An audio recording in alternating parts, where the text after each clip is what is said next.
Yo, what's up mga kabrum-brum? Dito tayo ngayon sa UCM Laguna Showroom kung saan meron po tayong ATV na 4x4. So ito nga pala si Linhai Pro Max 320. So tara mga kabrum-brum, samahan nyo ako tungkol sa specs ni Linhai Pro Max 320.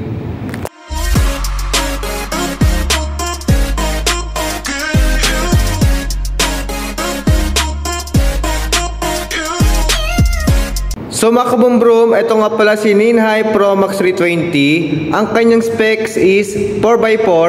Pwede rin siya maging 4x2. Tapos ang kanyang fuel system is EFI, meaning electronic fuel injected. So matipid na po ang kanyang fuel system. Tapos ECU type na po siya. Tapos ang mga accessories na kasama tulad ito, meron tayong makikitang backrest, mugs, tapos sa front, winch. Tapos kagandahan dito sa front, meron po tayo ditong carrier. So pwede tayo maglagay dito po ng isang sakong bigas o isang sakong pakain sa aso, sa manok o anything else. Tapos sa front, ang makikita po natin dito ang kanyang headlights and signal lights. So LED na po yan. High and low ang kanyang headlights. Tapos sa front, meron po tayong makikitang radiator. Ayun. So dito naman po tayo sa likod, ang makikita po natin dito is stoplight, signal lights, sa baba is tow ball sa mga magkakabit ng trailer. Tapos meron po tayo dito makikitang socket, bawa ay meron pong socket ang ating trailer. For example, meron po siyang stoplight, signal lights, or anything else na pwede po ikabit dito. Tapos nandito po ang kanyang muffler.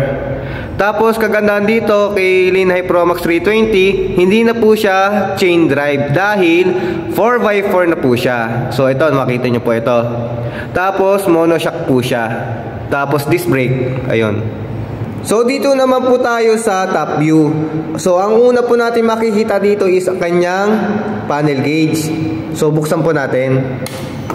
Yun no, mga kabrum-brum.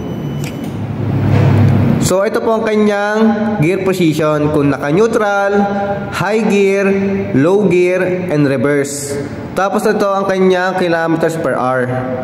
Temperature, gas gauge, sa baba ang kanyang total kilometers o ang kanyang odo. Dito naman po ang kanyang RPM ng throttle body. So meron po tayong makikitang switch dito sa right side. Ito po ang kanyang hazard.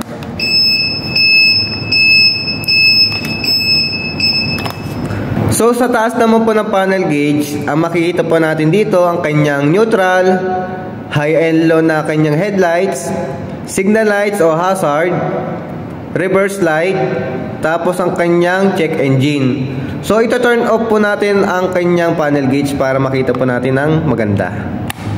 Yun, neutral, high and low, signal light o hazard, reverse, and check engine. Sa baba ng panel gauge, ang makikita po natin dito is ang kanyang key switch. So buksan po natin or turn on. Yan. Another, nandito po ang kanyang turn on and turn off ng kanyang headlight. So buksan po natin. Yun. So dalawa po siya. Pag pinatay po natin ito, patay po kanyang headlight. Pero buhay pa ang kanyang panel gauge. For example, bukas po ang ating engine, naandar po siya. Pag binuksan po natin ang headlight, switch lang po natin ang kanyang key switch. So magbubukas na po ang kanyang headlight. Turn off and turn off. Pag ipapatay po ang ating panel gauge and kanyang engine. So sa baba ng key switch, ang makikita po natin dito ang kanyang fuel tank o fuel cap. So ang capacity po ng fuel tank is 14 liters. Sa right side, ang makikita po natin dito is ang kanyang cambio. So upgrade na po ito. Low gear, high gear, neutral, reverse ang nakalagay po sa kanya. So bakit po upgrade? Kasi yung dati po nating 4x4 na ATV, dati po siya parang paganto. May kanto po siya dadaanan, tapos dadaanan po siya. So dito po, kagandahan dito ngayon is, for example, ito po yung naka-neutral. High gear po natin. Low gear po natin. low gear, high gear, neutral, reverse. So maganda na siyang gamitin, madali na po siyang gamitin ang kanyang cambio. Sa left side naman, ang makikita po natin dito ang kanyang handbrake. Tapos ang kanyang control switch. Ang makikita po natin dito ang kanyang starter button. Tapos ang kanyang high and low na headlight, signal light. Tapos ang kanyang horn o busina. Tapos dito po ang kanyang switch ng winch, kung out or in. Sa right side naman, ang makikita po natin dito is ang kanyang parking brake, throttle thumb o kanyang minor. Tapos nandito ang kanyang 4x4 or 4x2 switch. So ito nakalagay ang 4x2. Pag nilipat natin sa kabila, 4x4 na siya. So pag nilipat natin sa left side, 4x2. So ito ang kanyang switch ng 4x4 and 4x2. Sa baba ng right side, meron po tayong makikitang foot brake. So ayun, yun ang foot brake. Sa mga nagtatanong, gaano po kalaki si Ninhai Pro Max 320 4x4? So mga kabumbrum, tatabihan ko siya and then sasakyan ko kung gaano po siya kalaki. So yun mga kabumbrum, katabi ko na si Ninhai Pro Max 320 4x4. So ang height ko po is 5'8". 5'8 feet ang height ko po. So ito po si Ninhai Pro Max. Ganito po siya kalaki.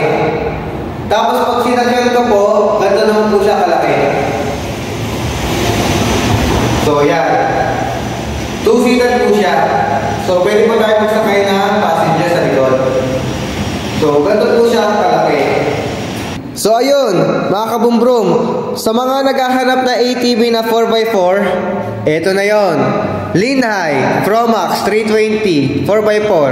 Sa mga nagtatanong saan po ang location po namin, dito lang po kami sa Primea, Barangay San Roque, San Pablo City, Laguna. Or search lang po sa Google Map and Waze, UCM Laguna. So halina, mga kabumbrum, pumunta na kayo.